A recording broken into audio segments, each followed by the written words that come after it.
Okay, so we're good to go. Yeah. Emmanuel, do you want to ask? Oh, oh, Simon. Oh, wait. Why did you pick this film? Well, I mean, wait, I was supposed to do like break the fourth wall joke with the previous video, but I don't even know if it's got like set up on his YouTube channel yet. I was supposed to go, thanks Simon from the previous video. Yes, I chose this film mainly because, I wanted to break the fourth wall. And like, it may have worked, it may not have worked, but I think Rob hasn't uploaded the video in time, so it doesn't make sense now. But it's like, yeah. Yeah, so I chose this film mainly because I wanted to do like a series of I was gonna pick my theming for this year was gonna be Break the Fourth Wall for B, but I realized a couple of the films that I wanted for Fourth Wall breaks were like a series of unfortunate events, which Alex chose, which is a pretty solid movie and pretty funny for the Fourth Wall breaking stuff as well. But it's just like, yeah, I was like, yeah, I chose this one because this is what I was going to choose anyway for the start of this year, to be something light and something funny, unlike a series of films that have been put on to us this round, which have been unfortunate. Interesting, let's say. It's just like, yeah, this year started off depressing. Round started off kind of depressing anyways. So we'll try to end on something on a more of a light note. I guess it was too light a note, I guess, because I think everyone gave it like, everyone went,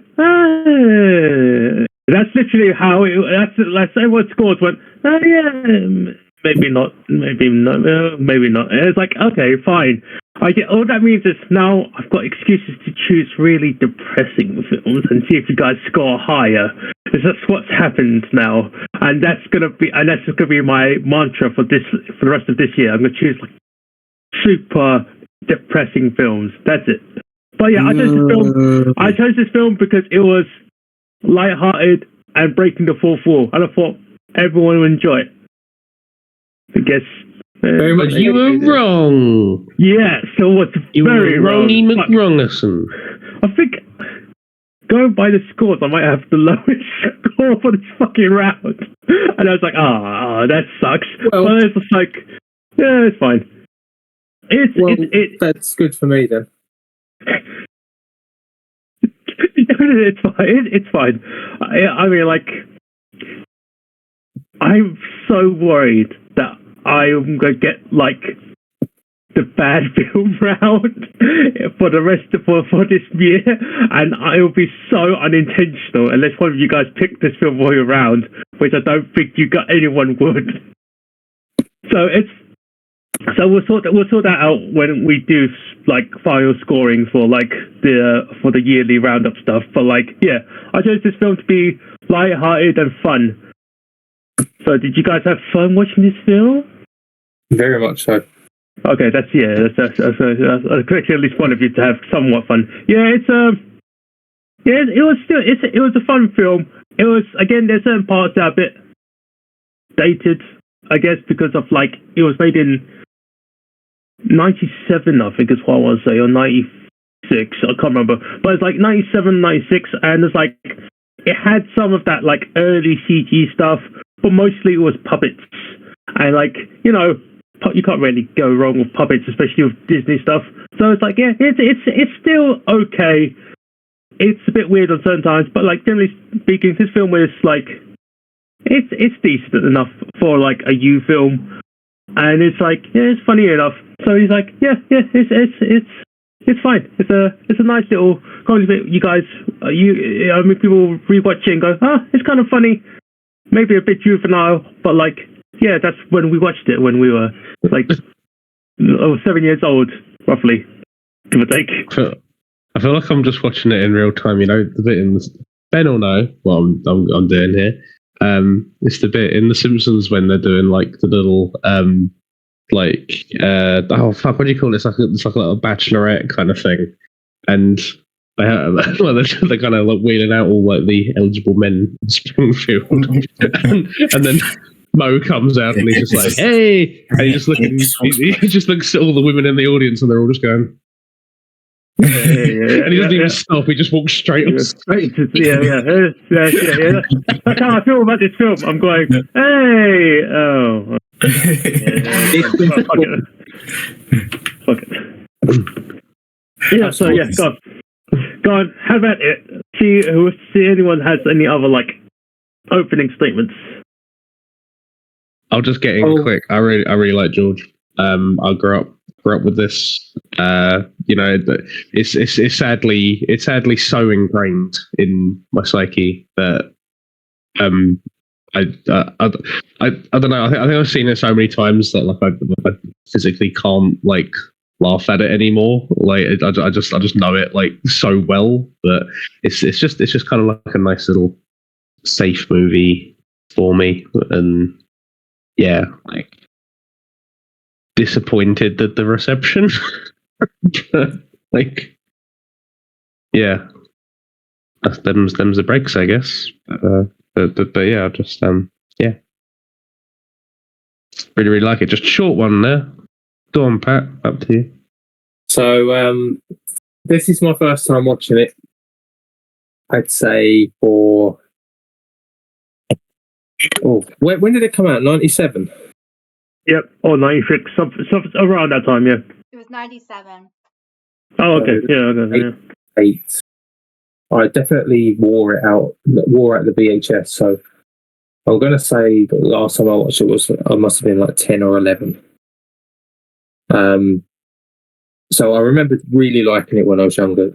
Evident by me saying that the VHS got worn out, and basically the VHS player had to be replaced. So I hadn't seen it since, but obviously I've liked Brendan Fraser for this and for The Mummy. And like The Mummy I'd seen a lot, but he was playing like a relatively much more mature character. But watching it again now, like I'm sitting on the train on the way home, just giggling to myself the whole time. Like it like I was saying before the call started. It's like it's got a bit of heart, but it's a crap film on the basis. Like it's like if you put it against like even films of its own type, it's supposed to be like a spin off of a spoof of Tarzan, ain't it? So, but ironically, I probably enjoy this more than anything Tarzan related that I've seen. I think Brendan Fraser plays the character so well. Leslie Mann is decent in it. Then you have like the evil guys who are like very much in the Leslie Nielsen school of slapstick. Like, you know, the story was quite basic, but like I think that the humor more than made up for it. Yeah, like I had a great time watching it. Without it necessarily being a quote unquote good film, like if we were having a bad film round, this probably would have qualified for it. But I think it sort of it's bad but good in sort of the same way as my film for bad movie round was End of Days. Like where, you know, on the surface, like the story and the writing for the story and other bits aren't really great, but like the enjoyment's through the roof. And at the end of the day, for me personally, that's what I watch films for. It's just being able to be taken away from everyday problems and just sitting down watching a film and just having a great time with it. So great pick, Simon. Thank you. So now for the good shittiness. scores. Yeah, let's see how this roller coaster drops. Okay, let's see. think Ben Oh, has after Paul. I think Ben, you're up there. Yeah, I'll go next. I guess like it was a part of my childhood, but I suppose it wasn't a part of my childhood where like I always watched it again. I only watched it once when I was like 7. It's just like one afternoon, well maybe twice on TV and with friends in the cinema. I think we saw it as a really early day cinema trip, and I had fond memories of it. Because I was brought up with the Tarzan story, and I knew the ins and outs of it, and I still really love the original novel and the story and all its adaptations since. So it's quite timeless in that regard. But I suppose it just is one of the ones for me that hasn't held up rewatching it, because I was expecting to really love it as more than I remembered, but sadly it didn't. And I think the crux of it was, for why it doesn't work for me now, I think it's because it is, hey Rob, it's because it is live action, and because it's made in the 90s, it's automatically a bit dated for that reason alone. And if it was entirely animated, I feel like it would have probably gone a long way to make it more timeless for me. And for example, that's why I think Emperor's New Groove still holds up quite well, because the animation is still so sharp, still so like brilliantly realized. The design and all the way the characters are is just so brilliantly done, despite it having so many issues behind the scenes. That film works still to this day because of how it was executed. And I feel The Mummy, I suppose you could say it wears its flaws and its sleeves to an extent. It knows it's not going to be an Oscar-winning film. It knows it's not going to be that. It's just going to be a fun kids movie that adults might enjoy and kids will have a real blast with, and that's the intention. Yeah, so it's great. But I feel like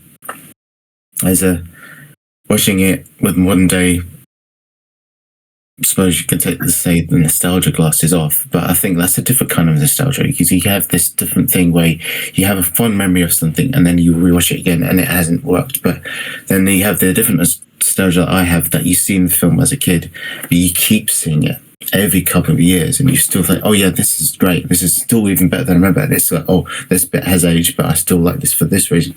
It's like the repeated reviewings, hence why like that kind of a nostalgia I have more of like a connection to, whereas something like I've only seen once, and then you have this 20-year gap of not seeing it, and then you watch it through a modern day lens and like, there were things not so much disagree with, this plugged into. And I suppose it's whether it's the aesthetic or just like certain visual effects. And The Mummy is guilty of that too, especially in the sequels, where some of the CGI is very, very ropey. But in its credit, George of the Jungle does a good job with like animatronics and like costume and makeup. Like The Ape Called Ape, with John Cleese's voice, was great. He looked wonderful.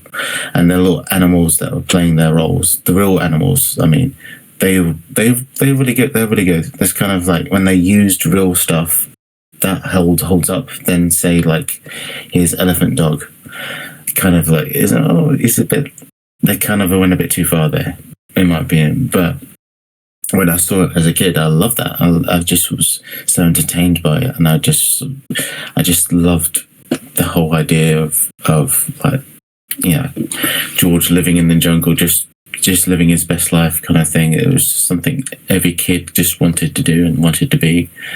And Brendan Fraser had this he was just a charismatic set of abdominals. Yeah, he was all those things. And he just was like a lovely fish out of water as well. So those elements of it too were great.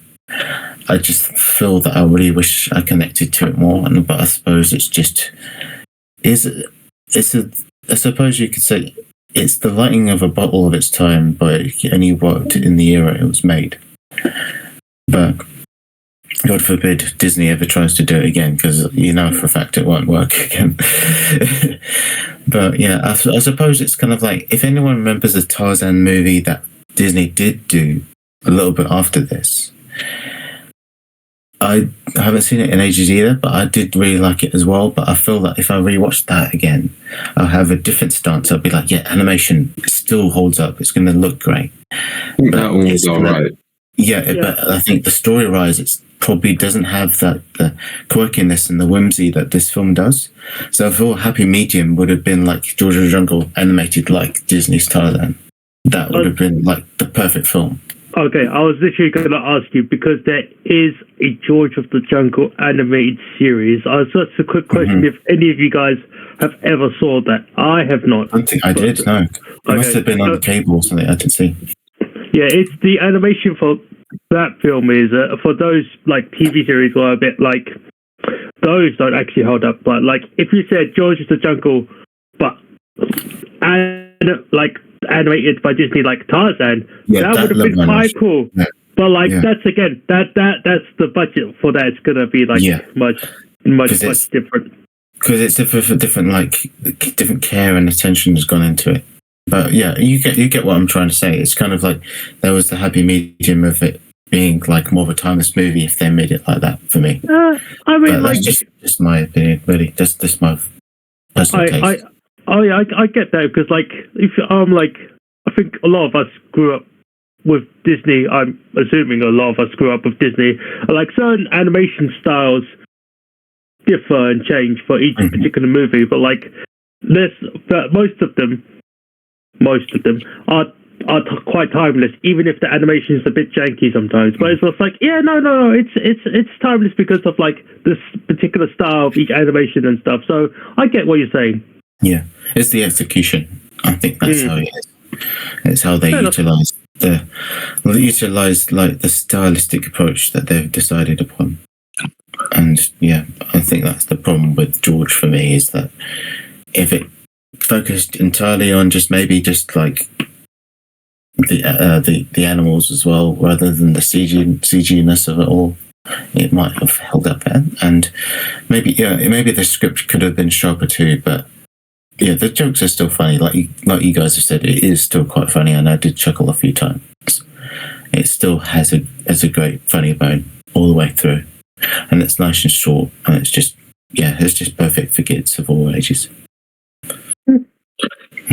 I thought you said it has a funny line, and I was like, man, no, that's a bad review. It's like it still has one funny line.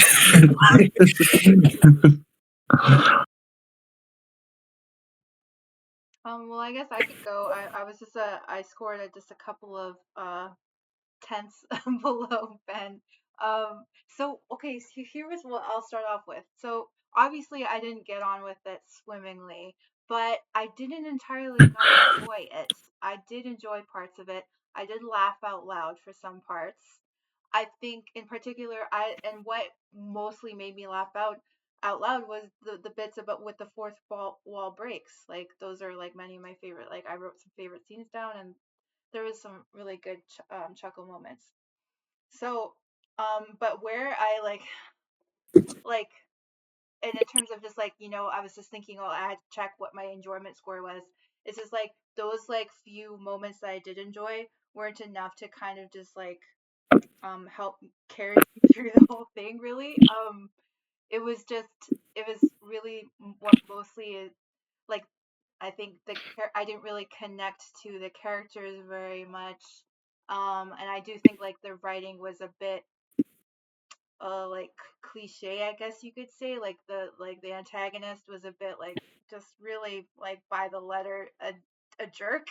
And he didn't have any like, I guess I wanted a bit more complexity from these characters. And But when it's Gladiator, everybody loves it. Sorry, Karen. God damn it. I'm gonna cause an enemy with Pat again.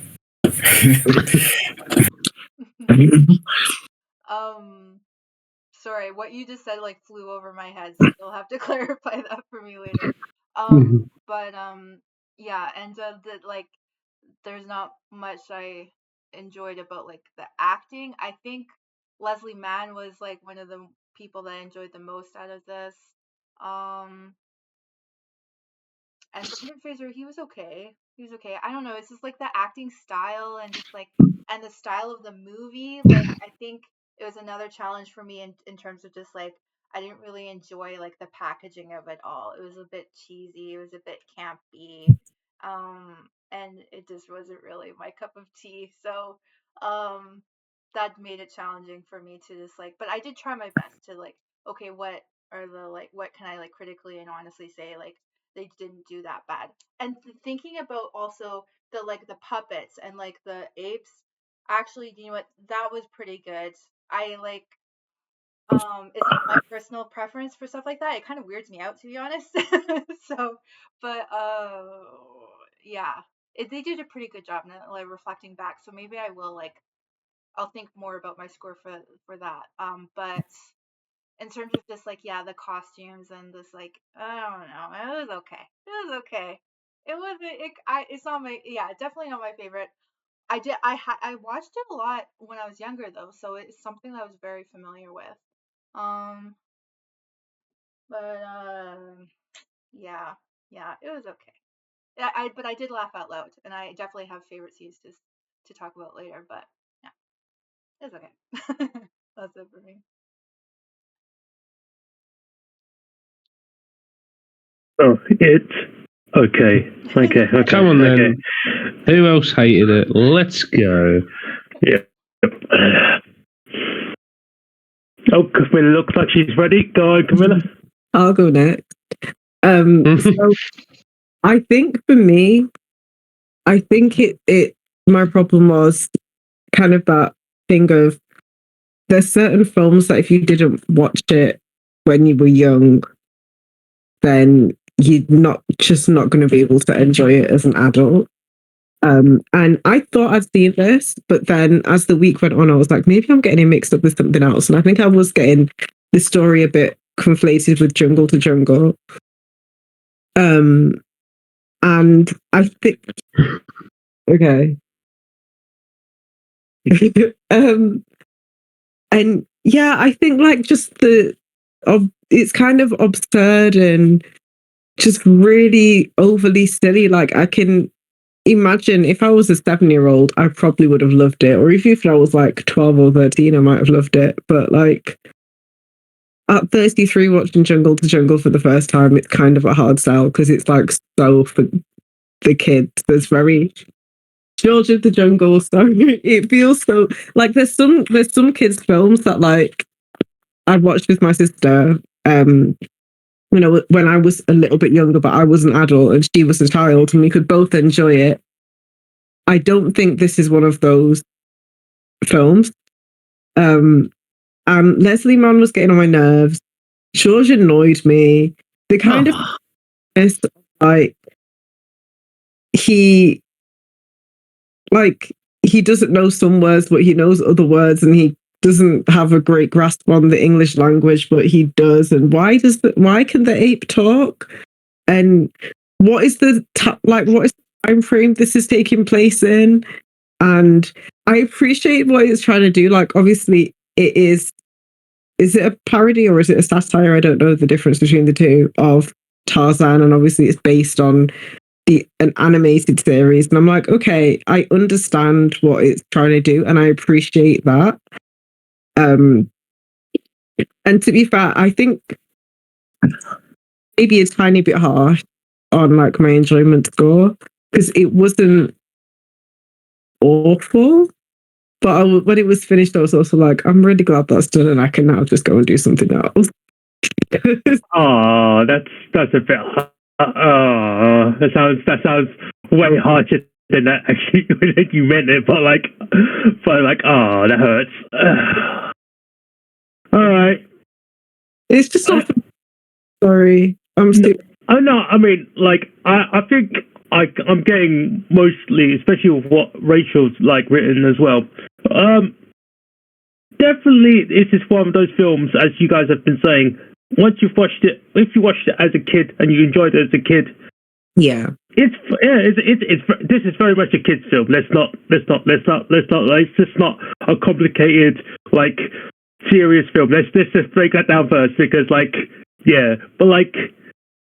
It is definitely because it's a kids' film. It's not gonna be like like there's not gonna be like much depth to it, and because it's very like shallow for the characters, the story, and everything else, it's like, oh yeah, it's like, just like like it's like putting your feet in the kiddie pool. It's very like basic, but because it's basic, I thought it was kind of fun. But then again, I guess maybe that's just me. How about you, Rob? So I think my take is kind of like from the other side to what you were just saying about kind of like seeing it as a kid and being able to relate it back to sort of that experience of watching it as a kid, because I definitely did watch it when it first came out, but one of my favourite films back then was California Man, and it's have you ever seen it? Is that when Brendan Fraser's a caveman? Yeah. Oh. So it's kind of like, yeah. It's along similar lines. Like it's Encino Man. Is that Encino? Yeah. So for you, it is called Encino Man. For us, it was called California Man. What's its real title? Encino Man. Right? So in America, it was released as Encino Man, but we got it as California Man. Weird. Yeah. That's wild. Okay, interesting. I think it's probably because like when they were releasing it, they probably thought nobody over there is going to know what Encino is. But yeah, so that was one of my favourite films as a kid, and it's kind of like it's sort of along similar lines where it's like it's Brendan Fraser as a fish out of water, and I was kind of going like, I don't know, like it's hard not to compare the two because it's a really similar it's a really similar style of like physical comedy, and it's a really similar kind of like, to be honest, like all of the complaints you had, Camilla, you would have about California Man as well. So it's like, yeah. So I think it kind of worked against me in that way, like like what you were saying about kind of like relating it back to something that you saw as a kid and having like the nostalgia and stuff. It was doing the opposite for me because I was kind of going like, oh, I miss California Man now. Like I haven't thought about this for 20 years, but now I miss it. So yeah, like I don't know. I didn't really. I don't want to say I didn't get much from it because, like, it's fine for sort of like what it is kind of thing. But I think because, and it might be like a misremembering because I haven't seen it for so long. But because in my mind, California Man is kind of like this, but more so. I think that kind of like it made it feel a bit more sort of like middling to me.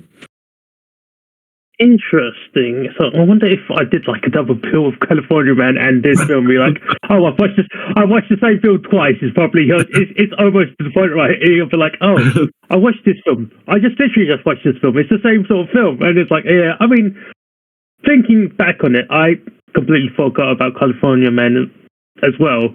But thinking back to the style of the comedy, and Brendan Fraser just standing there a lot. Because he stands there a lot, just like, because of what he does. And it's like, oh yeah, the comedy style is very, very similar. So I'm like, all right, I see what everyone gets. I see like everyone's like problem with it, but but I feel like everyone's repeating of, oh yeah, it's not that bad, but it's still kind of bad. And I'm like, oh, yeah, I don't think it's bad. Like, I think it's like, I might bump my enjoyment a little bit actually, but like, yeah, I don't think it's bad at all. But it's just kind of like, I don't know, maybe it's an expectation thing. But yeah, I think like it's funny because like what you said, Camilla, you could say the exact same thing about California Man, but instead of saying ape, you'd just say Pauly Shore, and it would just be like spot on. You just be going, I don't understand why Pauly Shore can speak English.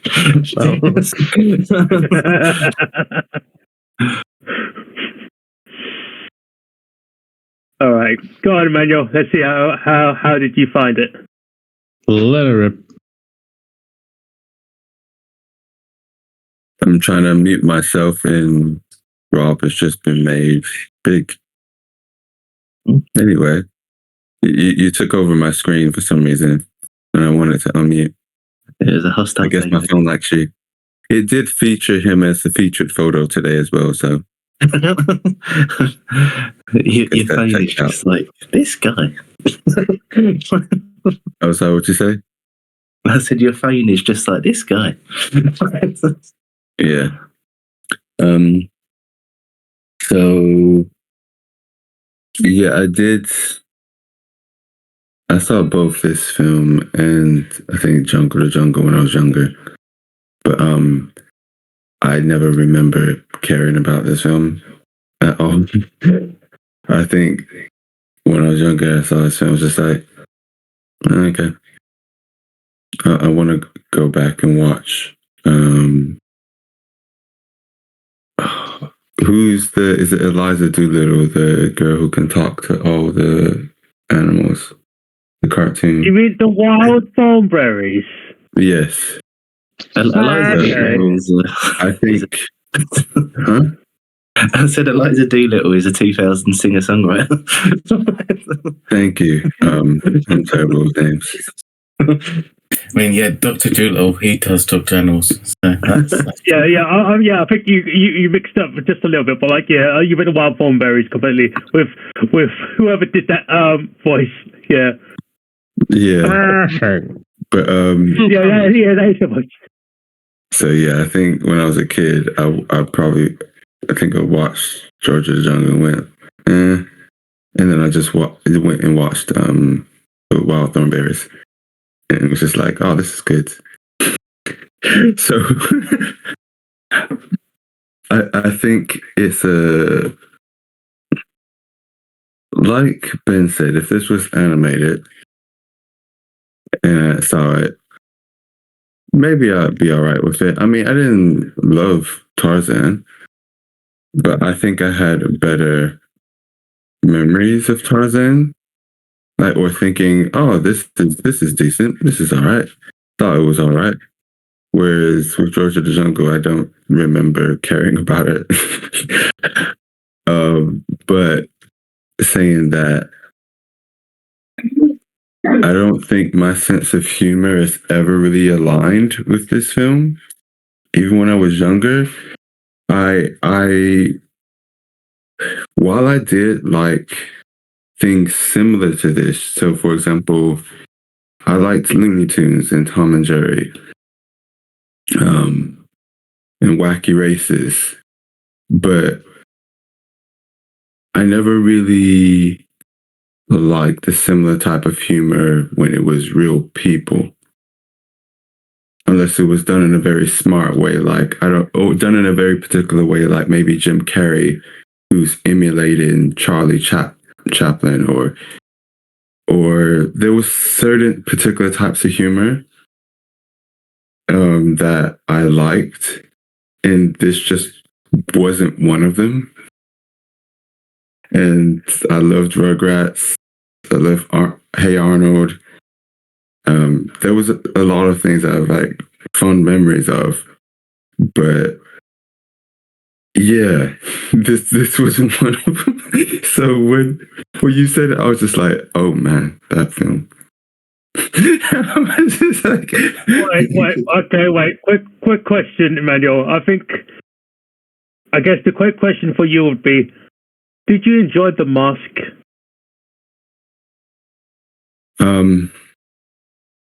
That was enough. The fact that you went is enough. Okay, fair enough. All right, because you too long, guys.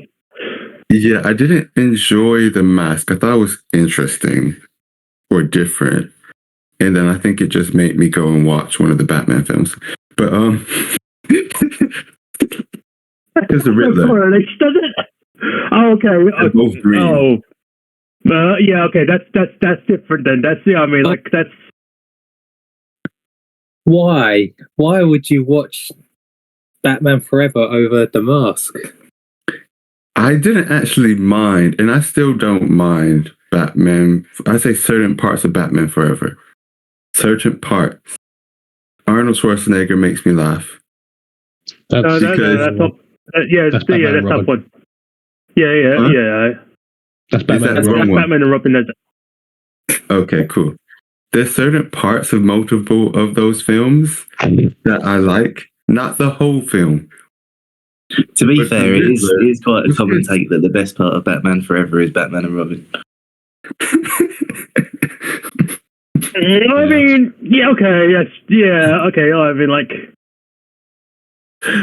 yeah, Batman and Robin is the best. Anyway, saying that there was the Jim Carrey one, so not the mask, but the one where was it something about a zoo?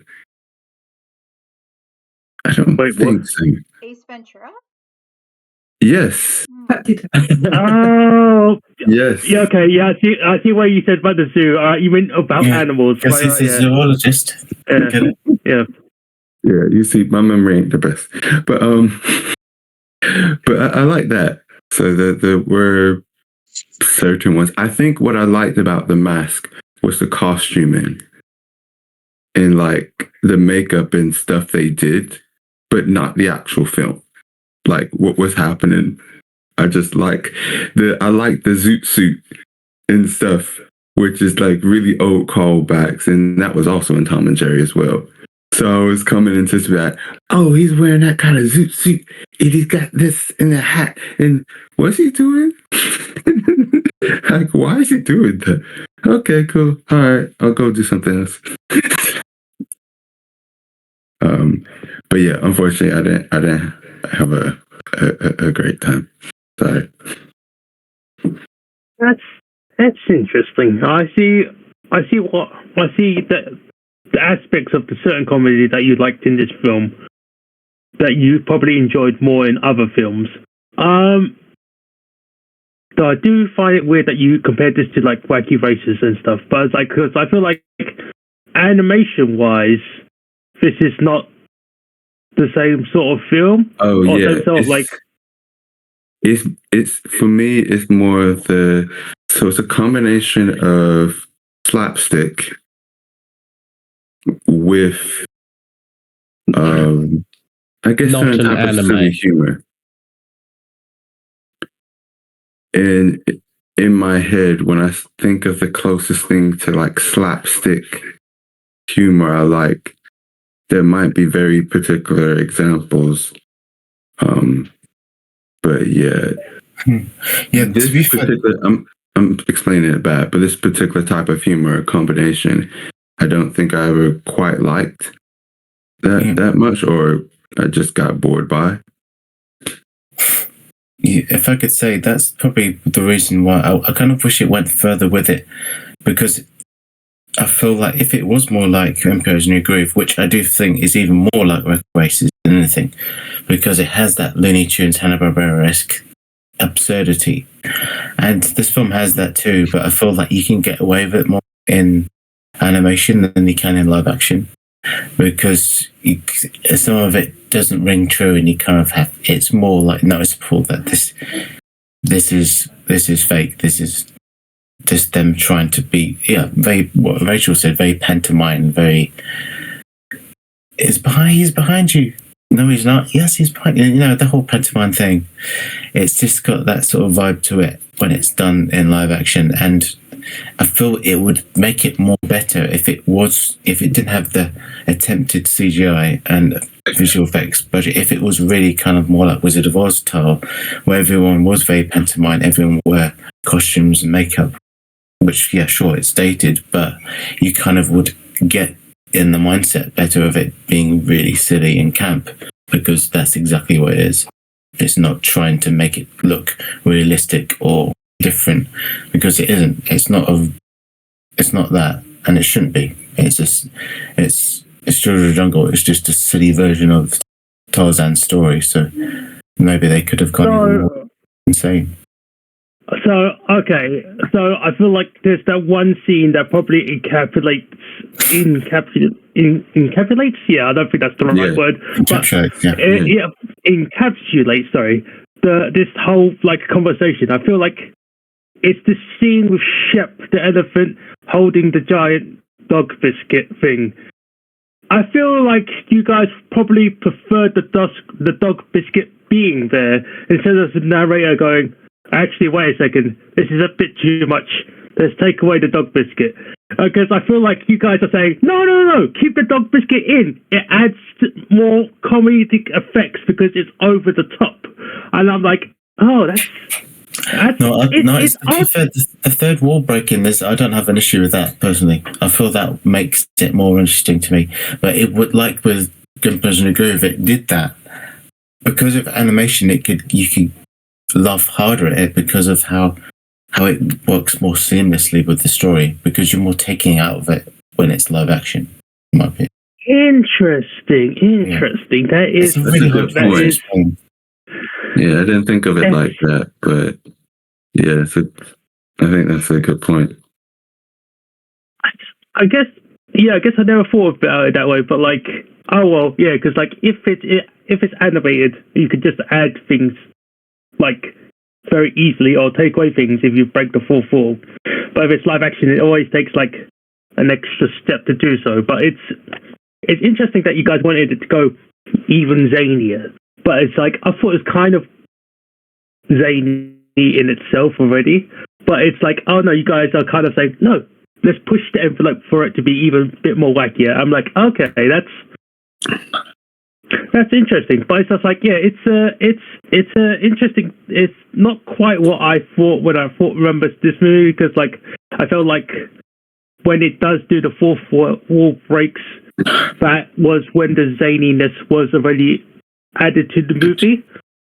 It could have, so I feel like if they added more, it would just be it'll be more literally just of the narrator talking, and it wouldn't be it wouldn't really be the film that it is. It would be more of the narrator going, actually no, let's just change this. Oh no, let's just add this. Oh, actually no, let's take that out. So it would been a different film. But I feel like if it was more zanier than it was, it would have been too much for a kid's film. Because like there is like, because as a kid never understood spellings, so it's when people go, oh, they saw the mountain and looked at it with awe. Oh no, AWE. Oh, that is my favourite joke of the whole fucking thing. I think that's amazing. Yeah, they reacted with awe.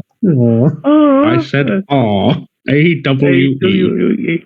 Oh, I was like, yeah. It's one of those things as a kid.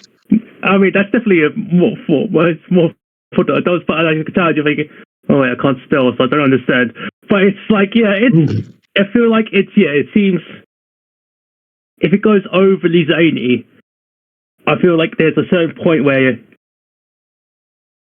goes over the top. Heck, looking at it from the film, the perspective, like as an adult watching this film for children, especially with the era of when it was a VHS, they actually do have like a perfect halfway point for this film. Oh, it's the. I just literally saw that pop up when you went Rachel. Sorry, I got distracted. Sorry. There is a halfway point for this film for VHS, because it's literally after. It's pretty much right in the middle of the film where where Lyle shoots George and the screen flashes white. You could pause that perfectly right there in the middle of the film and be like, okay, pee break, go have a pee, then after come back, and even the narrator goes, oh yes, where were we? Yes, yeah, the husband's a moron, George is the good guy, there's the girl, and they're going to San Francisco to get cured. Okay, yep, back to the film. I was like, oh yeah, that's the perfect like cutoff for that. And I feel like I feel like that's quite good writing, because that's like, you can kind of tell what the audience at home would want, and that's like a very good like full break in itself. But like, yeah, that's just me maybe looking at it very mentally. But like, No, I don't know, I feel like it does.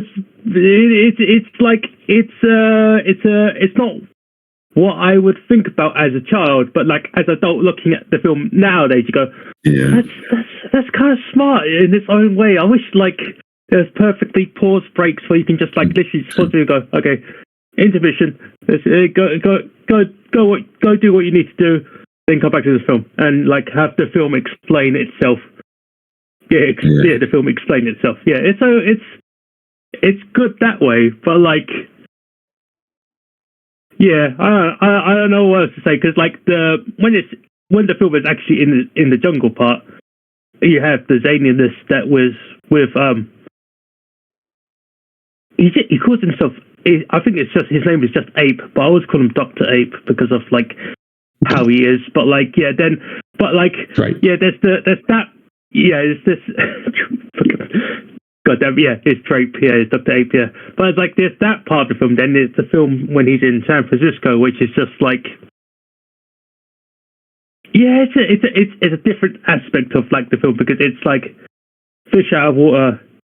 Then goes back into the water because he's back into the jungle, and it's like it gets all mixed up again as well. So it's like, yeah, it's two aspects to like the visions of the film, I guess, like how you see it, and it's like it's not bad, but it's just like, yeah, it just I'm like second guessing myself now for like because you guys seem to really dislike this film, but I'm thinking this isn't like the best film, but like it's definitely better than what the other film that he's made for.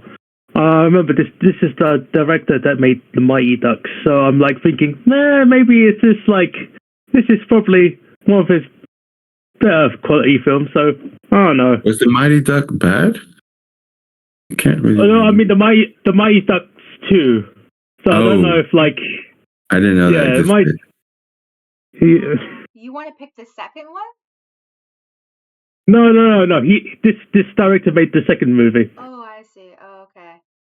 Well, do you like, while like I'm thinking about it, like even if I don't like the style of a film, like as long as it has some like skill in part of the creativity and stuff, then that gives me more to appreciate.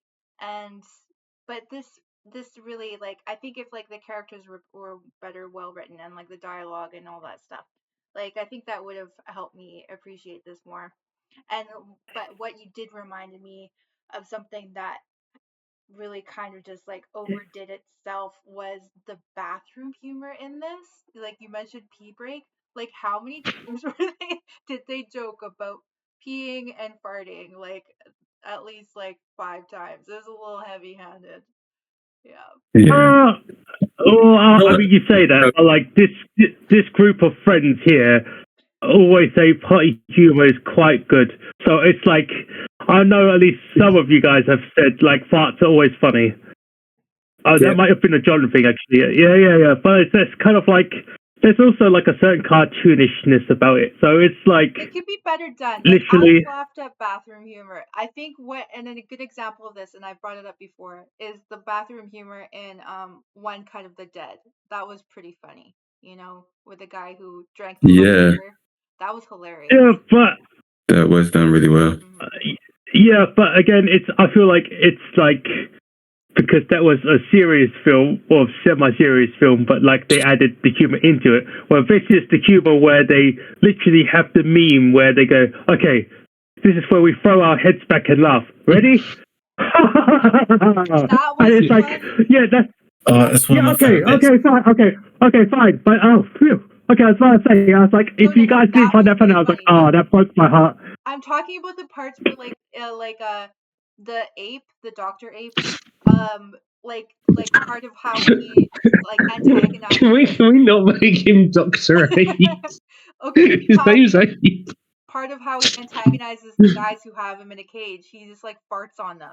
Like I think it like lacked a little bit like a lot of the jokes lacked a bit of like, you know, they didn't try hard enough.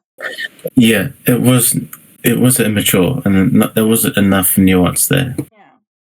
Kind of like certain characters you probably could expect it of them, but the ape called Ape, he was trying to be quite civilized and quite with very well spoken and very well this and that. So if he did that, it's great. Well, I guess you.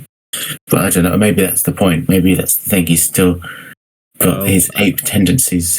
I don't think you'd throw that at Rob, would you? Well, him fighting would Well, be he's quite civilized and well spoken. I fully believe he'd fart all over someone trying to capture him. Yeah, I mean, I guess how I worded it, like I can find Yeah. Malcolm humor funny. It's just how they did it just lacks a little bit of Because yeah.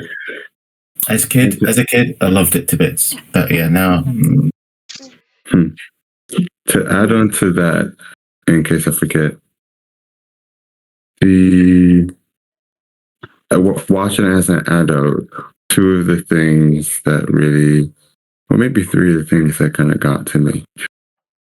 Again, I know this is a funny, silly comedy film. You're not meant to take it seriously, so that's what that is.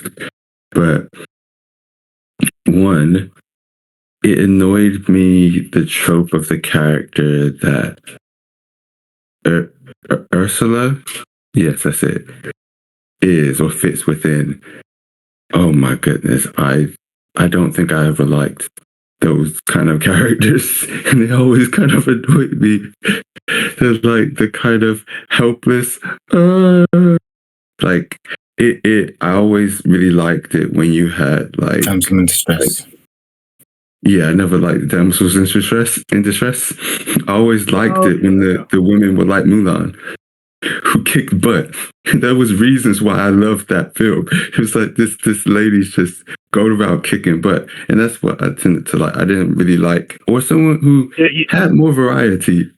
This was like so tropey. You really jumped from like a bit of an airheaded like city girl to Mulan. Like that's a big jump, Emmanuel. Christ Almighty, that's like completely. That's like it's completely different sort of like character tropes straight there. I understand what you meant by like character tropes. She is a bit ditzy. She is a bit airheaded. She's a nepo baby technically, but it's like she's using daddy's money to explore the jungle. It's very like it's very like I feel like that is the stereotype for that time, but I guess it's again. I feel like because this is somewhat satirizing Tarzan anyway, it is because at least like with I would like to say Jane is the name of the lady's name in Tarzan. I can't remember at the top of my head now. Yeah, I think so. Jane? Yeah, okay, yeah. So they took Jane's character and made her like, what happens if we made her just a little bit more useless? That's essentially what happened, because with Jane in Tarzan, she was decently competent. With this character, she's like, let's just make her even more of like a damsel in distress tropey character. And it's like, she got better for the way it was. Throughout. Like, yes, it did, but it took. But it was like it took a while, and then after she had the very stereotypical.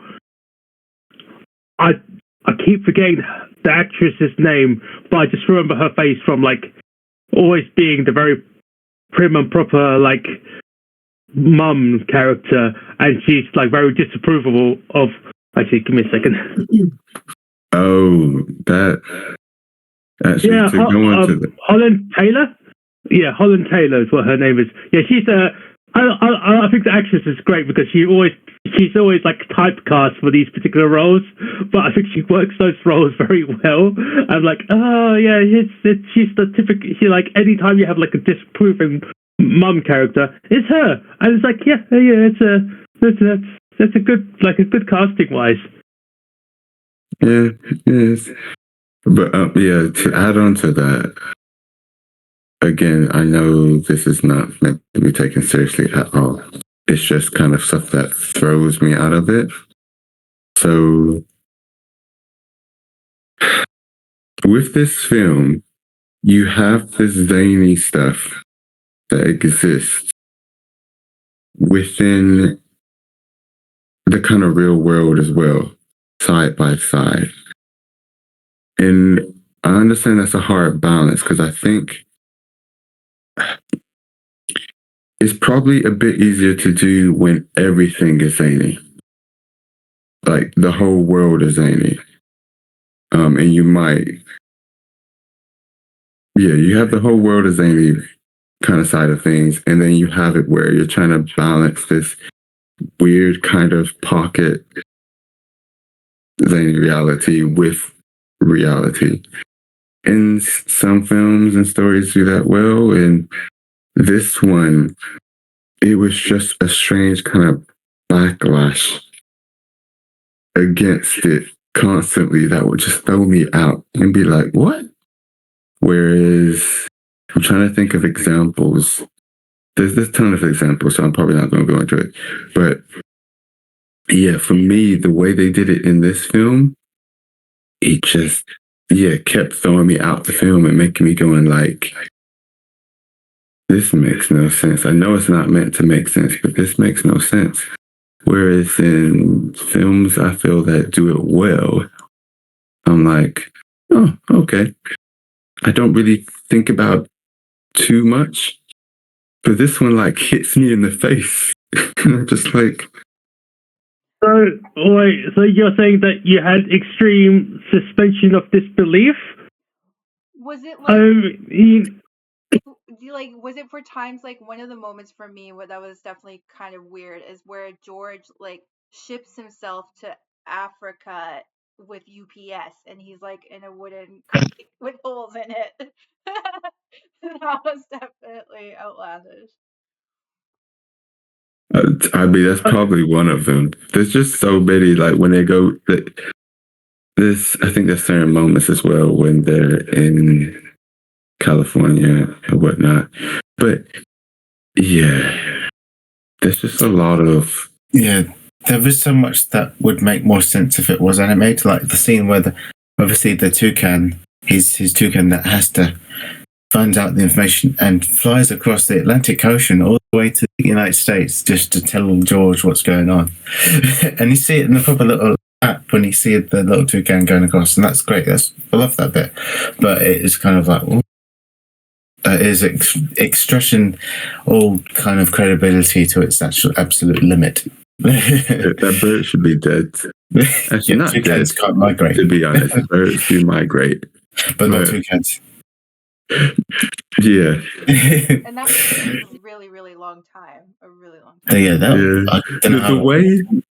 Oh, I think one moment that threw me like again, that was like right in my face, like, wait, what? Was when Ursula basically teleported and was just like, I need to get on that boat.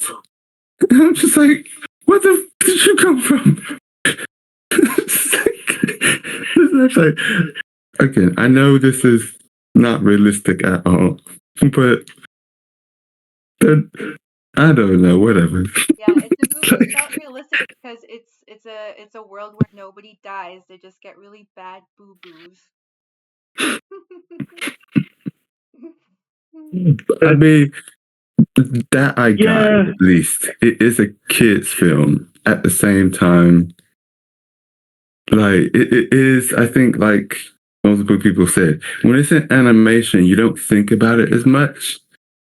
But because it's real life, they did need to put that in. I guess because it's like, oh, kids might just be thinking, oh, he's dead. That's what happens to normal people who fall off of really high bridges. Like mommy tells me not to like go too close to the edge. So sorry, let me stop. I mean, I understand where you're coming from, but it's a bit weird when you talk about this film because, again, even the narrator literally goes, "Don't worry, it's a kids' film." I'm like, oh, maybe it's because you're just, I don't know. It's weird to say because, like, you're saying that you're having like suspension of disbelief and I would like to say uncanny valley stuff, but like that's like going, well, yeah, it's a children's film, but obviously I think we've had this conversation before about just because it's a children's film doesn't mean it can get away with everything.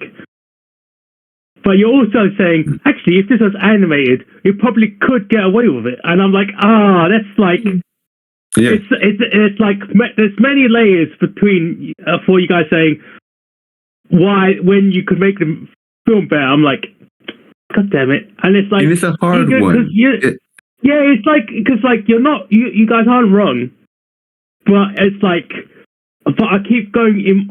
It's also a me thing where I'm thinking, but this is a children's film, so it doesn't matter, right? But like, but it should matter because it should have like somewhat competent like writing, but like it doesn't matter because it's a children's film, and I'm going in circles in my own head, right? Because I'm trying to make it because like for me, I enjoy this film because I turn my brain off and go, it's quite funny. Like just like in the opening credits where they'll have like the heart of Africa, but then afterwards you had the spleen of Africa, and I'm like, okay, that's a quick visual gag, and I was like, oh yeah, I really like this. It's quite funny, but it's just like, yeah, okay, it's like certain like amount Ben of it. said I'm like, to me earlier, like the first part is that animated. I was like, oh, okay, cool. This is pretty good. And then the more that it gets into the film, the more I dislike, the more I'm just like, I'm not getting on with this. It maybe that's part of it. Like maybe because if you put all this whole film into an animated Looney Tunes skit, movie, whatever, I'm sure I would have a better time. There's still some of the humor I would not like get on with, but I probably have a less, I get hard of a time. And if I say it in this kind of other way, so obviously these films are completely different, but bear with me. With Charlie and the Chocolate Factory, you have a ton of zaniness stuff happening. I know, just bear with me. But it's happening within this bubble, which is separate from the real world, and then they go back out to the real world. You have, I can't think of any ones that are like proper kids films, because I'm thinking of Edward Scissorhands, but that's probably because of today going to Tim Burton. But is this how he kind of balances the zaniness against like realistic stuff? But I think it's one of those things it's hard what they try to do. It's good, it's fine for a kids film. I think it's just for me that there's something, it's like another level I would like. But it did the job, I guess. So I'm thinking about it now. I'm starting to think how you're saying it. So if you said all the zaniness that happened in this film only happened in the jungle part, and when it's San Francisco it was a bit more grounded, you would have enjoyed the film more, I guess, because you're like, oh, when it's in the jungle, it's more zany. It's actually everything that happens in the jungle is zany. But when it's in the San Francisco part, I am trying to like get into like how you guys would try to do the film differently, because like, or if the level of kind of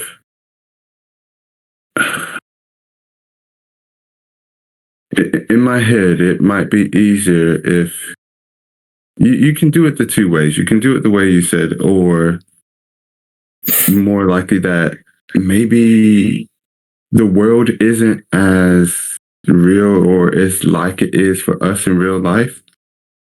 Yeah, I think everything should be hyper real. Like New York, for example, it was New York they went to, right? Am I getting mixed up? No, it was San Francisco. Or San Francisco, sorry. Yeah. 100% San Francisco. Yeah. San Francisco. I'm getting mixed up with Splash, because I was going to mention that. If you've seen the movie Splash with Tom Hanks, directed by Ron Howard, which is basically a very similar vein to this, like the version of Little Mermaid in the real world kind of thing. It has this silly zaniness to it. I feel that is a bit more toned down than this because it appeals to a bit more of a grown-up audience. So I suppose what they could do to appeal it for kids, if they make everything more hyper real, like you're saying, make San Francisco hyper real as well as the jungle. Make even how it had those scenes, and obviously I'm going back to an animated movie, but in New Groove, where everything was in the jungle was like super going back to the Aztec art. Everything was really stylistic and over the top with like jagged colors and really striking production design. That's what I mean with like Tim Burton stuff. You can see that there's really kind of distinct identity to not just the characters, but the landscape and the sets and the costumes as well. So you could have this quirky kind of like San Francisco, kind of like if you remember in Big Hero 6, they decided to combine San Francisco with Tokyo and San Fran Tokyo, whatever it was called. They combined it into one city as this fictional place, and they had elements of both. And you knew it wasn't the real world, but it was familiar enough to kind of make you like, okay, yeah, this is the world I know, but it's not quite the world I know. It's enough to make it like this is familiar, but not. So they could have been like done this and set in a fictional city and made everything a bit more fairy tale-ish. I think that might have been the key to make it work in live action. Just kind of make it not exactly like it is. Because if you do make it like the real San Francisco, you should make it like the real San Francisco. Give it all the grit and the grime, and give it all the kind of like the flaws and the kind of like all the little details of the real city would. But if you kind of make it more fantasy, you kind of make the whole film a bit more vibrant and a bit more unique and a bit more. It stands on its own and it really kind of pops. Kind of not. I don't mean like go full like Sin City, make it so like this comic book brought to life. You could do that too, which would be amazing. But you could do in between, which is just a bit like quirky and a bit like people are over the top, but at the same time not quite like grounded.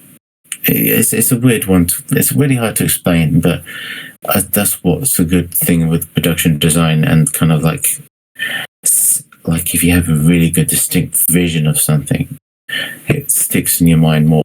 That's obviously why I like Tim Burton's films, for instance, because of how they're distinctly his idea of this is.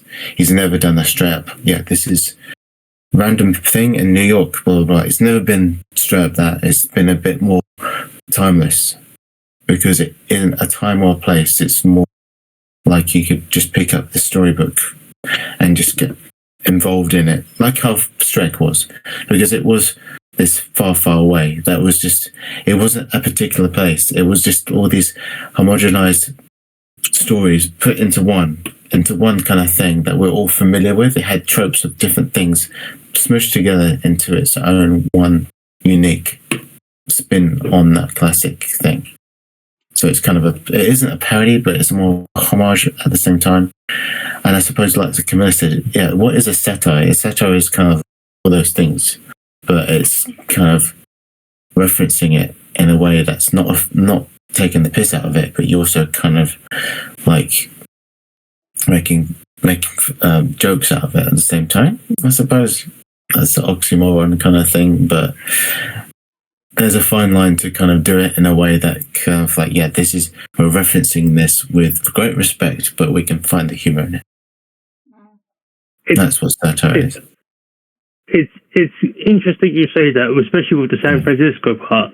Yeah. Mainly because looking at like where they filmed it, like actual locations and stuff, they literally went through all of the typical San Francisco landmarks, which I thought was quite funny. Like official like landmarks, the bridge, then there's like the big like shopping mall where he does that really stupid like Armani joke where he's like looks at the like literally looks at the camera and winks pretty much. And there's even like that very famous like round the bend like downward sloped road. That's like a very typical like filming set for San Francisco. It's one of those like highlights of sets. I go, oh well, yeah, I know exactly where that road is because I've seen that in so many films. Every time they've been in San Francisco, it's like it's a very typical place to be shooting a film. It's just a very classical landmark. It's I get what you're saying. It's just that it's hard for me to. It's because if you take out the more realistic parts, then there's no like clash of like concepts of like him being out of the water. You know what I mean? Like it's like if you take him, because like that's the San Francisco part, is him being the fish out of the water and him like going, oh wow, yeah, he's doing everything, and it's like he's trying to adapt to like more realistic life anyways. But it's a bit odd because if you add too much zaniness, it's like, oh, it's like he didn't leave home at all, and so it's like it contradicts itself. But in like, oh man, it's hard to. I mean, I'm trying to word it without like, I'm trying to word it properly. I guess I can't think of how to word it. It's like if you did it that way, it would like be like it wouldn't be the same sort of film, I guess. But it's like that's kind of what you're trying to say. So I made me confuse myself actually. Like Simon, I see what you're like where you're saying it might not work, but I think it can be done. I get what Ben is saying in terms of like having like the city be still like realistic in a sense, but like with the stylization on it. Like how like and I thought that was a good example of how like Edward Scissorhands was done, because it was like we did get the sense that like, you know, Edward Scissorhands, the house he lived in and how he grew up, that was really strange and different compared to the neighborhood that he came in and eventually lived in.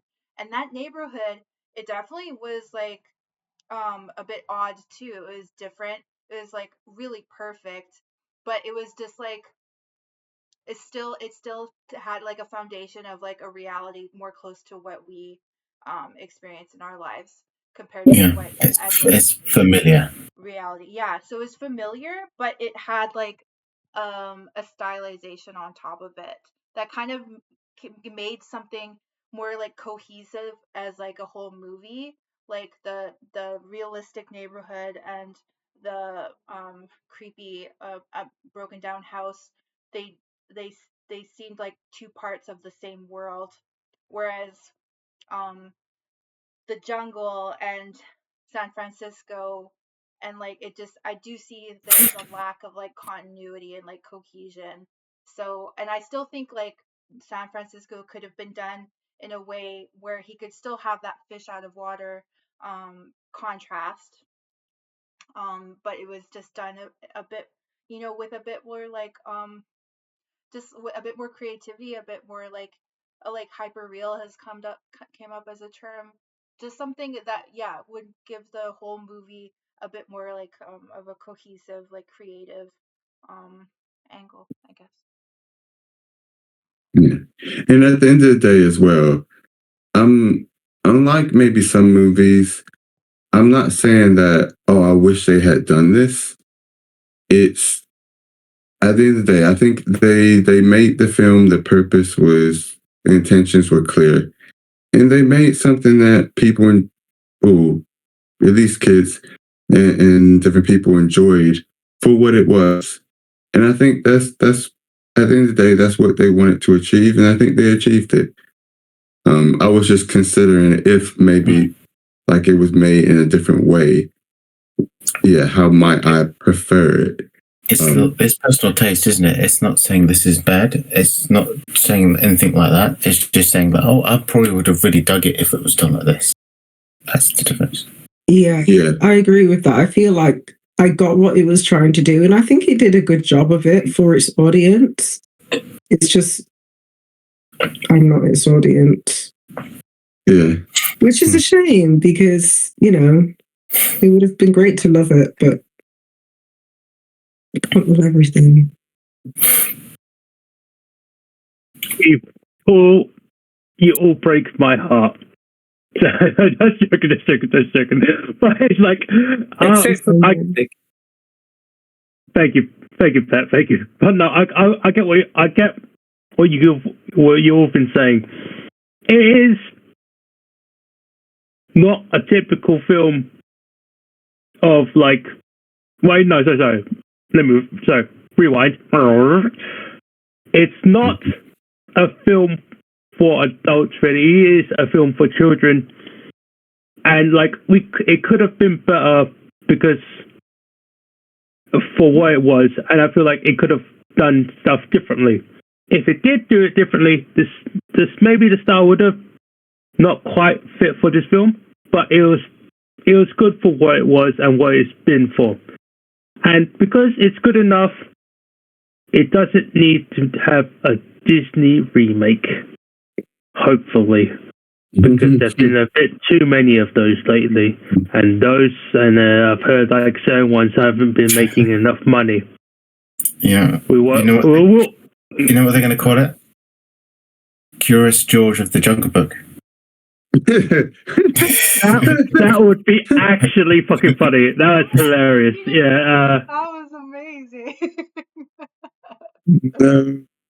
No, that would be pretty fucking good next. Yeah. I mean, they even did that fucking like Pride Rock like little joke at the end. I was thinking, I forgot to mention that. Yeah. Yeah, I mean, like they wouldn't get sued because it's Disney as well. But it's kind of like, right, yeah, that's a sneaky joke in there. Yeah, that's funny. But it's like, yeah, but like I think like we've like lost a few of you guys already. Or sleeping. So do you want, because it's like 12 o'clock now, do you just want to do like favorite scenes before everyone else sleeps? Because I think we've lost 3. Yeah, let's do that. They'll favoritize.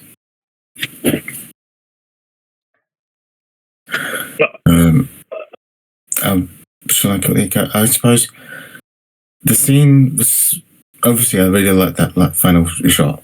That was great. But I do really like Ape Called Ape, where John Cleese is voicing him, and he's basically teaching George the ways of man. You might say, and he's teaching him through the book he's got of how to woo a female or one of the opposite sex, and he's literally teaching him the ape way of doing it. Even though he's read like the book as well, but he's just like, yes, you need to try this, and it would. That's what you're feeling, blah blah. And I just feel those scenes are really quite good because it's kind of like it's going back to the story of him being, he's still raised in the jungle. He has not been raised by human parents, and he wouldn't know what to do with these things once he felt them. And it kind of goes back to that, which I did enjoy, and it did a really humorous effect that kind of worked. Because he would make a fool out of himself. He wouldn't know what to do. He would just keep doing it and get confused and frustrated. That was very credible and realistic. I suppose if you can get your head past to like his inconsistency with like the language barrier or the lack thereof, that was always a bit weird. But he just it's a kid's film. You don't need to think about that sort of thing. George knows how to speak English because the Ape Called Ape is a super smart ape that knows his shit, basically. And that's kind of, you can use as his, you can think, okay, yeah, he probably knew this language because of him. That's how you can think of it. So, but yeah, those bits were cool and a lot of fun. And I suppose as well when eventually the first few scenes where he eventually it goes to San Francisco and encounters people. They were always fun to watch. I'm sure someone would echo that. For a moment, I just imagined when you talked about how smart Dr. Ape was. I just imagined I just imagined the film in the world of the Planet of the Apes. film, like universe. I imagine the apes were in Planet of the Apes world. That made them all make sense. That would make more sense for George to be so so sharp with the English language if they were all like that. Wasn't it also set in San Francisco? Like I'm talking about the like one of the newer ones. I'm pretty sure. Oh, you mean one of the newest Apes films? Yeah, there was. Yeah. Yeah, I think so. Yeah. Part of that. That's a good callback to George of the Jungle. They were all from the Ape called Ape. That's what they were. Wow, that's amazing. Like most CIA's universe, if that's the case. And Disney owns Fox, so therefore, Planet of the Apes and George of the Jungle are in the same universe now. That explains the coordination from his other ape bros. You know, the trampoline and the fucking like nunchucks. It makes more sense now. It's actually a precursor to the dawn of the Planet of the Apes. Yeah, okay, yeah. That's wow, conspiracy. Oh, man. that made me think of. I was like, wait, are they Teenage Mutant Ninja Turtles now? What is going on? Teenage Mutant Ninja Apes. It was really funny because Emmanuel was like, wait, I think I need to rewind. I feel like I've missed something. I was like, nope. You missed nothing.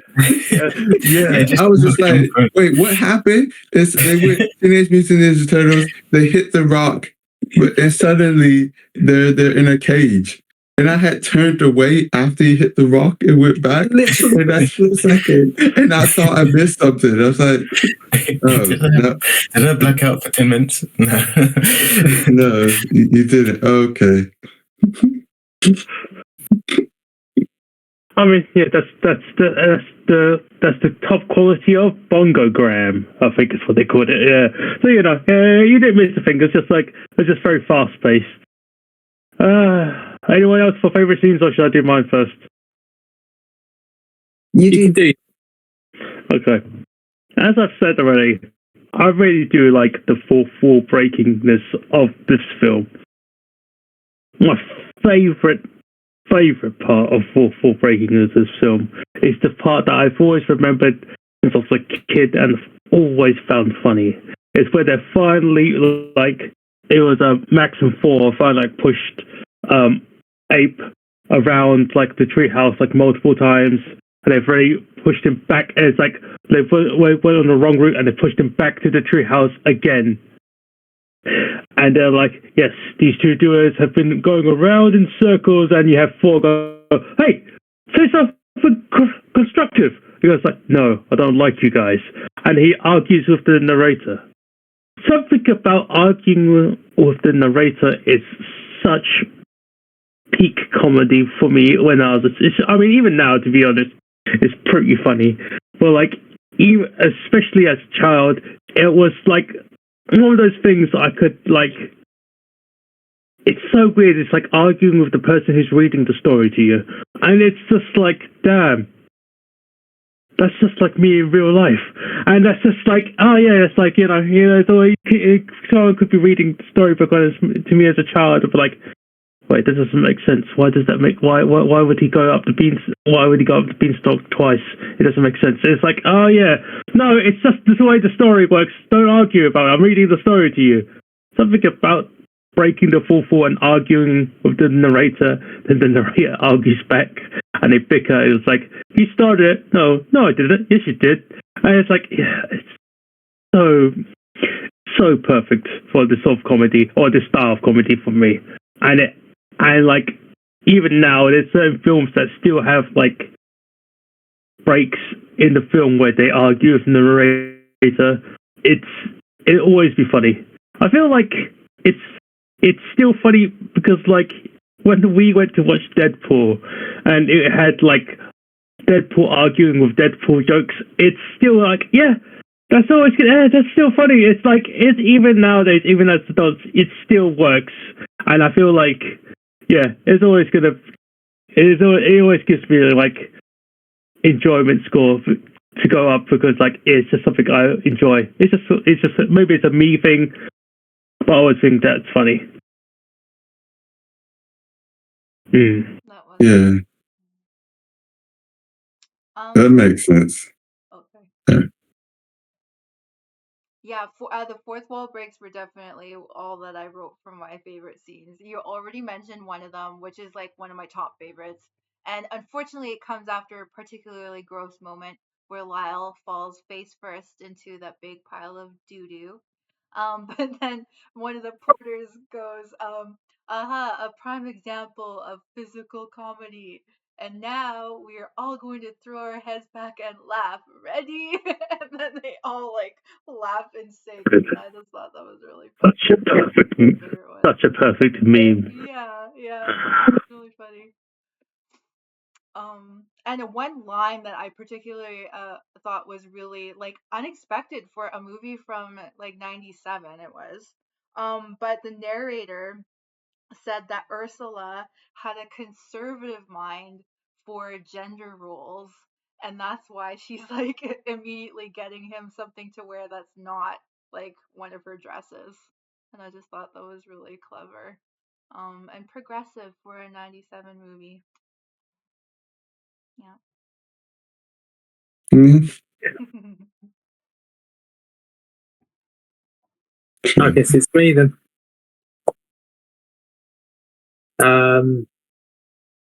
It's quite difficult to find because like I enjoyed like the lion's share of it, but I thought when it got to San Francisco, and obviously it's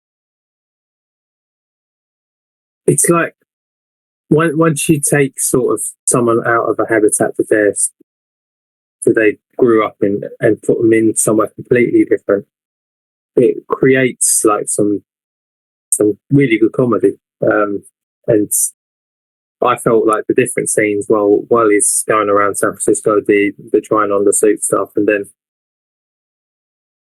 she goes to work and says, "Just stay here." And then it's the fact that he's like, "Oh, she might love me if I have coffee." So he just eats like loads of coffee beans, and then obviously sees the stuff happening on the bridge. Then afterwards, um, I thought all that stuff was pretty funny. But another scene that sort of really I quite liked was where I keep forgetting Leslie Mann's character's name, but it don't really matter at this stage. When she decided, no, I'm going to go back to the jungle because I love him, and the mum was like obviously not happy about it, but the dad was like, yeah, fuck it, why not? That's my favorite scene too. That's what I was gonna say. Because I like her fiance is trash. And we're never really given an explanation as to why she's with him or any of that. And it's kind of not the point. But it's just in that moment where it's like, he is a terrible person. The mum is the one who brought up her loving George.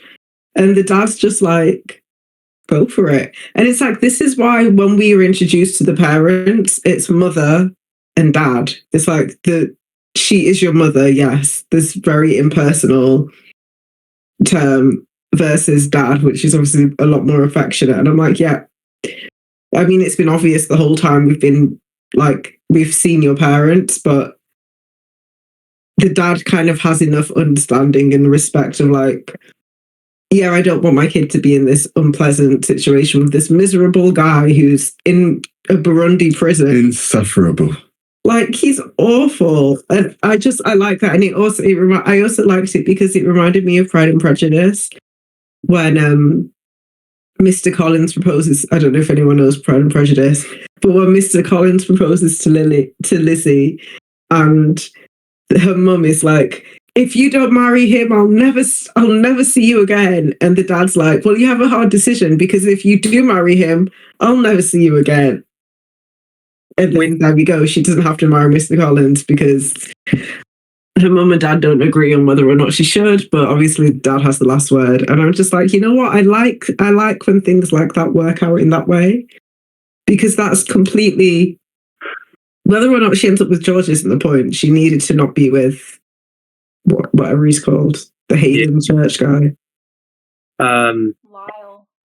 Some of the other stuff that I quite liked was the fact the elephant was behaving like a dog. That was great for me. And obviously I loved Ape. Like it was perfect having John Cleese voicing him as well.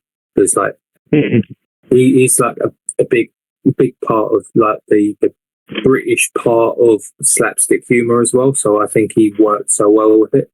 But quickly on your Pride and Prejudice thing, I think I have seen it. I can't remember anything from it. I remember being at Rob's house, and me, Rob, and Rob's dad were just eating breakfast, and it was on the TV, and we were talking, and then it was like, what's this on the TV? What are we watching? And that's all I can remember from it. I can't remember any content from it. I think Keira Knightley is in it. That's about as much as I remember. Oh, the more modern one. Yeah, she's the lead character in that one. Look, I mean, it's very simple. Just remember, the best guy is Mr. Darcy. That's about it. That's how I remember it. You're like, oh yeah, Mr. Darcy. Yeah, that's it. The only one I remember and like is Pride and Prejudice and Zombies. I've not seen that, but we brought that up the other day, and I think I should watch that. On the favorite scenes, just to go back to what Pat said about the what's he called, Shep, the elephant who acts like a dog. One of my other favorite scenes was at the end when they take the baby up to Pride Rock.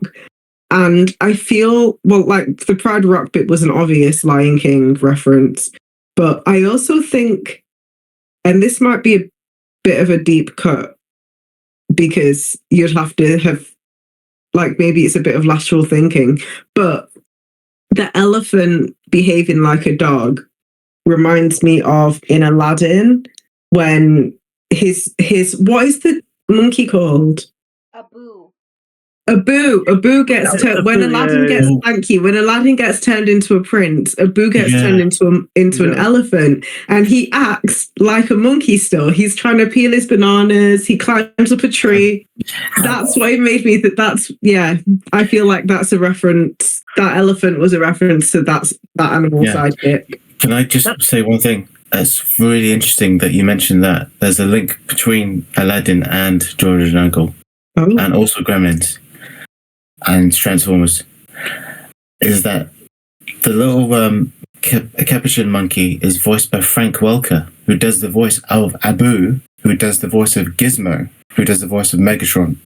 And it's the same voice.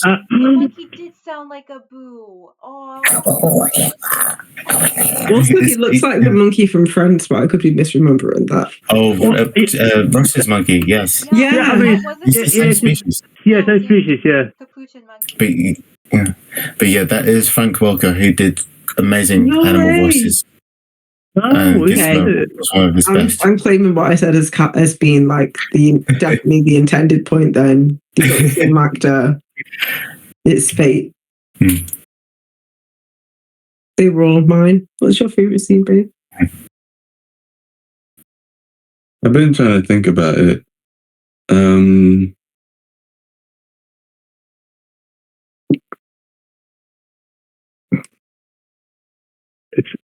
Is it when the monkey puts maybe the scene where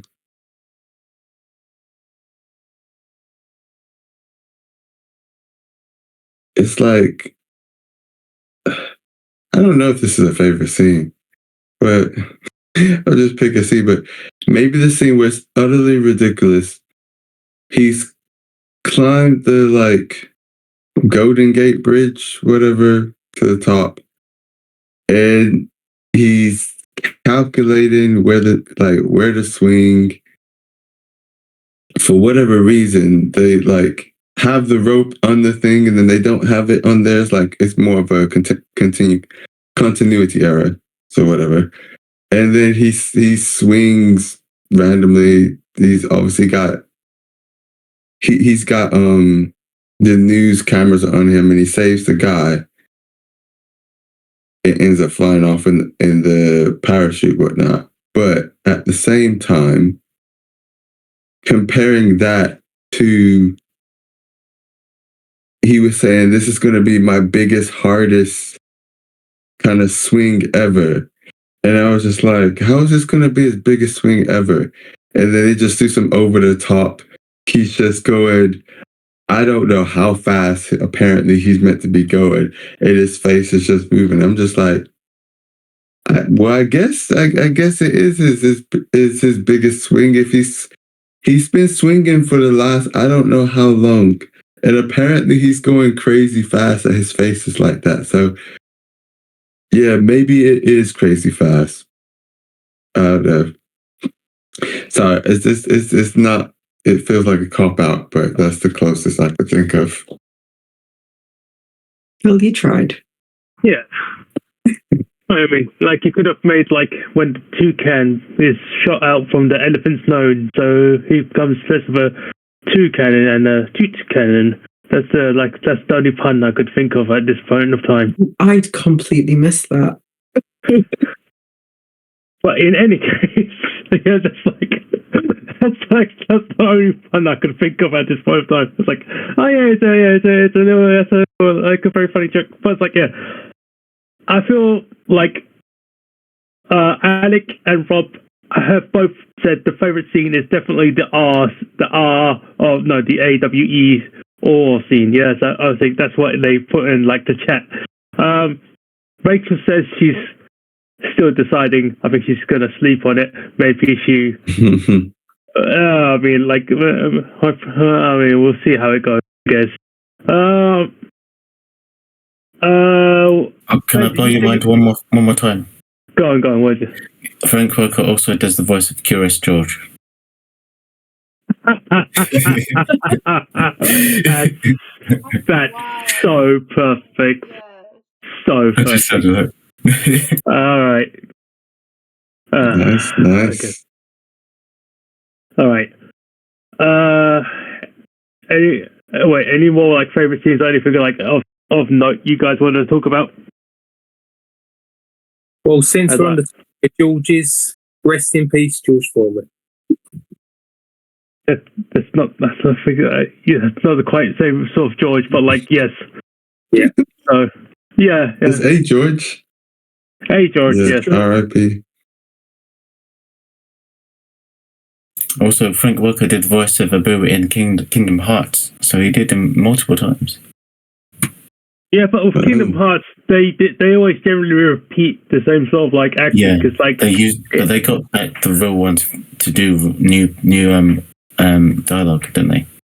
Yeah, that's true. It happens with like, well, no, I was about to say the Hades, but like James always does Hades, so it's a bit different. I was thinking more like when they tried to do Phil, but like Phil's like Phil from Hercules, sorry, was like his Japanese voice actor passed away, and they didn't have like reprises for the English voice actor because they just kept him silent.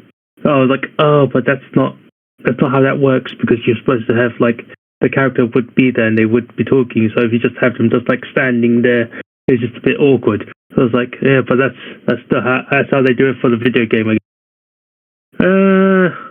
Yeah. So yeah, but like generally speaking,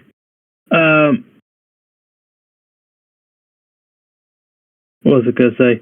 This film, it's good for what it is. If we'll say, well, it's good for what it is what we shall say. Yeah, that's the best way we could end it. It's like it's good-ish. It's good-ish. Yeah. Goodish. Good-ish. Yeah. Yep. Oh, It's goodish. good-ish. All right.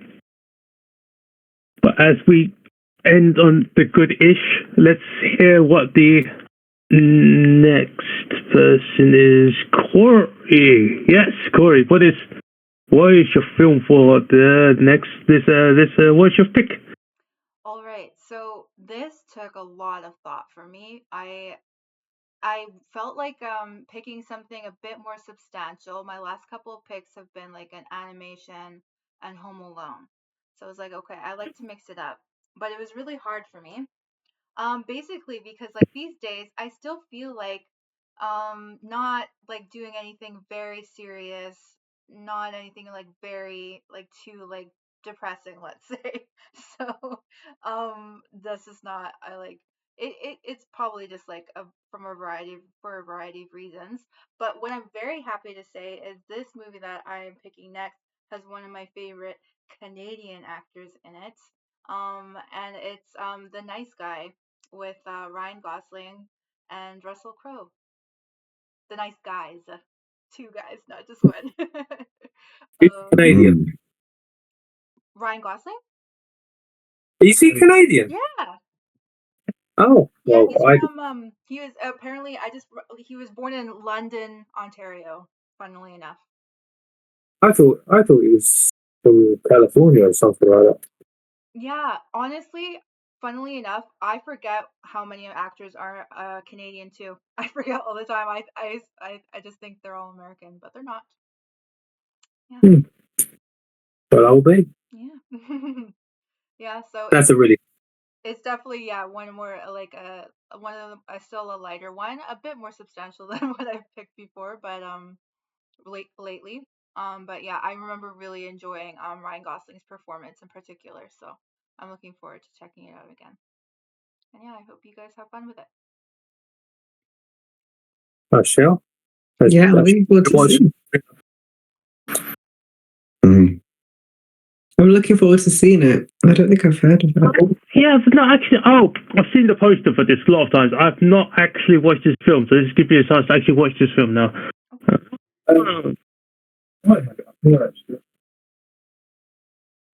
Yeah. Ooh. It came out in 2016. Yeah. Yeah. Yeah. Oh. I'm almost 10 years old. Yeah, almost. Well, And Nice one. Yeah. Nice. What? Oh, Nice. you got Nice. it. Nice. That's awesome. Hooray. Well, that works out well. Oh, and funny you show that because I just remembered where you guys can watch it if you don't have a copy already. It's available to watch. It's available to rent at like Apple and Google and YouTube and all that stuff. But if you're, I don't know if anybody's subscribed to MGM Plus. That's somewhere you could watch it through Prime. But as well for anybody who has VPN, it's available on Canadian Netflix. So if you already have a Netflix, then that's the way to go. Sweet. Yes. Oh. Thank you. Yeah. So yeah, look forward to Wonderful. what you guys think. Yeah. cool. Awesome. Good stuff. Oh yeah, MGM Plus. All right, yeah. So on. It's Right. Yeah, no, yeah, it's good. Yeah. So like I think for a lot of those channels you could get like a free trial. I think if you sub to it more than once, then you can't get it anymore. Right. You I can think only I did get for one. Yeah, you Yeah, can only get in the past. free trial just one time. But yeah, if That's anybody, fine. I have a VPN login. If anybody wants to borrow that too. Oh, thank you. Yeah. All right. I'm gonna buy this. I'm always gonna buy. I always buy the films when it's on Amazon because it's like a good library to have.